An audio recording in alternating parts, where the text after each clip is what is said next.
Muito bom dia. Sextou, que diz o povo, né? Gente, hoje eu passei uma. Tava lá, um pouquinho antes das 7, de repente me liga meu irmão Jaciel. Jaciel é um amigo, daqueles mais chegados que irmão. Ó, meu irmão, teus cachorros fugiram e estão aqui na frente no meu tanque. Ah, meu Deus do céu. Peguei o carro e vim ligeirinho pra cá. Cheguei aqui, nada dos cachorros. E nada pra baixo, anda pra lá, anda pra cá e chama. Falei, bom, o que eu vou fazer, né? Orei pra Deus. Falei, senhor, o senhor sabe que eu gosto desses cachorros aí, são amor da minha vida, né? Faz com que o teu anjo vá lá e fale pra eles voltarem pra cá, porque eu não tô conseguindo achar. Aí ando pra lá, ando pra cá, peguei o carro, fui, voltei, andei, não achava eles, chamei, buzinei, nada. Daí quando eu falei, perdi os cachorros, né? Fiquei triste. Quando eu entrei aqui no portão, vieram os dois animados, tudo molhado.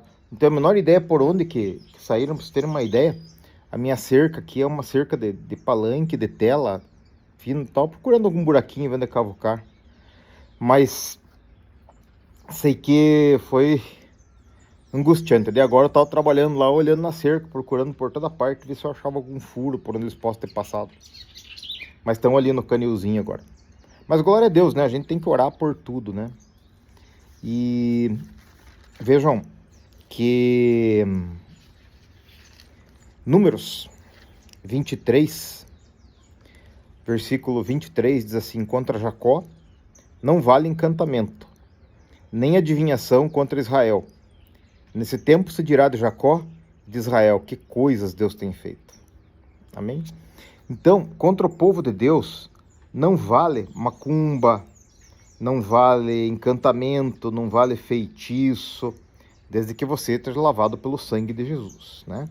Eu gostaria de achar para vocês aqui, novamente, lá no Novo Testamento agora, em Gálatas, aqui, Gálatas capítulo 3, versículo 29. Esses dois versículos era legal vocês decorarem e terem sempre em mente, ó. 3:29.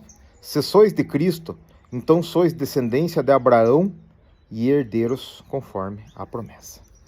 Gente, vocês têm que entender isso, essa cronologia bíblica aqui e os personagens. Abraão era pai de Isaac, que era pai de Jacó. Jacó, Deus mudou o nome dele para Israel. Então, a bênção dada para Abraão, dada para Isaac, dada para Jacó, ou Israel. Essa bênção que segue todo o povo de Deus, ela chega até nós através do sangue de Jesus. Vocês viram lá, são de Cristo e são descendência de Abraão e herdeiros conforme a promessa. Bom, essa palavra aqui eu gostaria muito que vocês lessem. Tá lá no números 22, por ali, vocês leem tudo. É a respeito de um personagem chamado Balaão. Então Balaque, rei dos Moabitas, queria mandar um feitiço contra o povo de Israel, porque o povo de Israel estava entrando na Terra Prometida e desalojando todos os povos. E lá ele foi e pagou um dinheiro para esse Balaão, que era um feiticeiro lá, um adivinho, um cara, fazia encantamentos. E o Balaão disse, não posso amaldiçoar o povo de Deus e tal, mas acabou indo, tá? De tanto o cara insistiu, o anjo falou, vai. Então, Números 22, 21. Então Balaão levantou-se pela madrugada, albardou sua jumenta e foi-se com os príncipes de Moabe. E a ira de Deus acendeu-se, porque ele se ia. E o anjo do Senhor pôs-se no caminho por adversário, e ele ia caminhando montado na sua jumenta, e dois dos seus moços com ele. Viu, pois, a jumenta, o anjo do Senhor que estava no caminho, com a sua espada desembainhada na mão, pelo que desviou-se a jumenta do caminho, e foi-se pelo campo. Então Balaão espancou a jumenta para fazê-la tornar ao caminho. Mas o anjo do Senhor pôs-se numa vereda de vinhas, havendo uma parede desta banda e uma parede da outra. Vendo, pois, a jumenta o anjo do Senhor, apertou-se contra a parede e apertou-se contra a parede o pé de Balaão, pelo que tornou a espancá-la. Então o anjo do Senhor passou mais adiante e pôs-se num lugar estreito, onde não havia caminho para se desviar nem para a direita nem para a esquerda. E vendo a jumenta o anjo do Senhor, deitou-se debaixo de Balaão, e a ira de Balaão acendeu-se e espancou a jumenta com o bordão. Então o Senhor abriu a boca da jumenta, a qual disse a Balaão, Que te fiz eu que me espancaste as 3 vezes? E Balaão disse à jumenta: porque zombaste de mim. Tomara que tivesse uma espada na mão, porque agora te mataria. E a jumenta disse a Balaão: porventura não sou eu a tua jumenta, em que cavalgastes do tempo que eu fui tu até hoje? Costumei alguma vez fazer assim contigo? E ele respondeu: não. Então o anjo abriu os olhos a Balaão e ele viu o anjo do Senhor que estava no caminho, e a sua espada desembainhada na mão, pelo que inclinou a cabeça e prostrou-se sobre a face. O anjo do Senhor falou para ele: por que já 3 vezes espancaste a jumenta? Eis que eu saí para ser teu adversário, porquanto teu caminho é perverso diante de mim. Porém a jumenta me viu, já 3 vezes se desviou diante de mim. Se ela não desviar diante de mim, na verdade, eu agora te mataria, e aí ela deixaria com vida. Então, essa história aqui é muito legal, porque é a história de Balaão e a jumenta, o dia que Deus usou a jumenta para falar com o profeta lá, né? Então, Deus vive usando jumento para falar com a gente na vida. Quem sabe eu seja o teu jumento agora, né? Que estou falando alguma coisa para você sondar o teu coração e ver se tem alguma coisa para se ajeitar aí, para arrumar nos teus caminhos, né? Posso ser eu o teu jumento falando aqui. Mas essa é a história de Balaão. Daí o triste é o seguinte, que ele acabou indo, né, fazer os encantamentos. Cada vez que ele abria a boca para amaldiçoar o povo de cima de uma montanha lá, Deus mudava as palavras dele e acabava abençoando, né? E o Balaque ficou doido com ele. Ele falou: rapaz, te contratei para você amaldiçoar o povo e para você fazer eles caírem, e você abençoa eles ainda. Daí ele falou assim: mas eu não posso amaldiçoar o que Deus abençoou, né? E aí, naquele versículo Apocalipse 6, lá 23, 23, que diz assim, que não vale encantamento contra o povo de Deus, contra Jacó.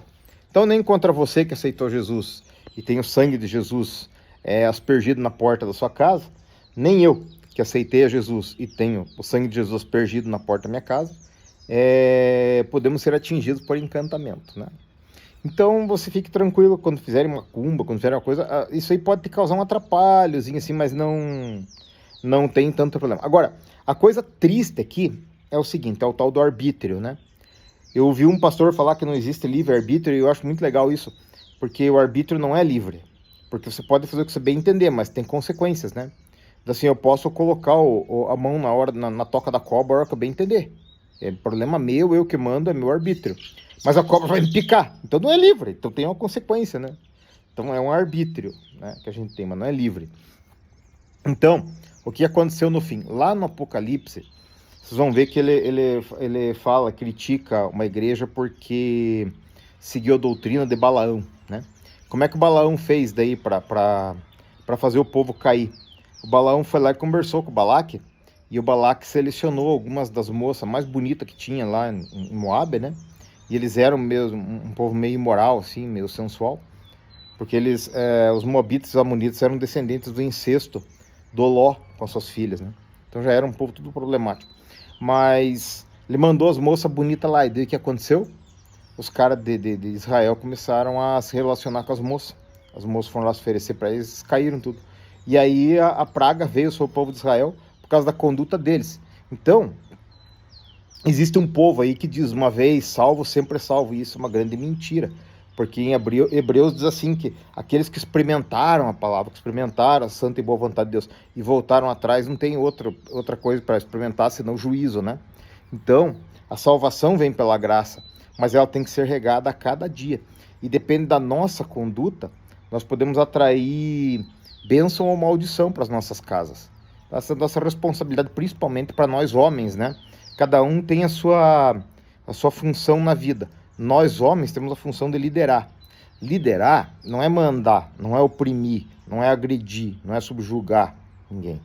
Liderar é o que Jesus fez, é dar a vida pelos nossos, né? Em trabalho, em coragem, em oração, em sacrifício, em abnegação. Tipo assim, é a história que eu conto: você tem um filho pequeno, você chega na geladeira e tem um iogurte lá, daquele que você gosta, né? Você dá uma olhada naquele iogurte ali geladinho, né? Mas você tem teu filho, você diz: não, eu não vou comer esse iogurte porque ele vai ficar pro meu filho. E tem muita coisa que você não pode fazer na tua vida porque vai trazer reflexos ruins para os teus filhos, para os teus netos. Mas as coisas boas que você se dispuser a fazer com coragem hoje, e isso vai trazer reflexo para a sua vida e para a vida dos seus filhos, dos seus netos, tá? Isso me apaixona muito. Então, em resumo, Deus pode usar o burro para falar com a gente, tá? E talvez eu seja o seu burro hoje. Vocês Quando aceitam Jesus, tem o sangue de Jesus sobre vocês, pagando os pecados de vocês, vocês não podem ser atingidos por encantamento, macumba, saravá, sei lá o que o pessoal pode lidar aí, praga e tal. Tudo tá grudado na cruz lá, tá? E o arbítrio pode te levar a cair, tá? Ainda que Deus te proteja, ainda que as coisas vão bem, ainda que Deus não permita que o mal chegue na tua casa, você pode abrir a porta para o mal entrar, tá? Não faça isso.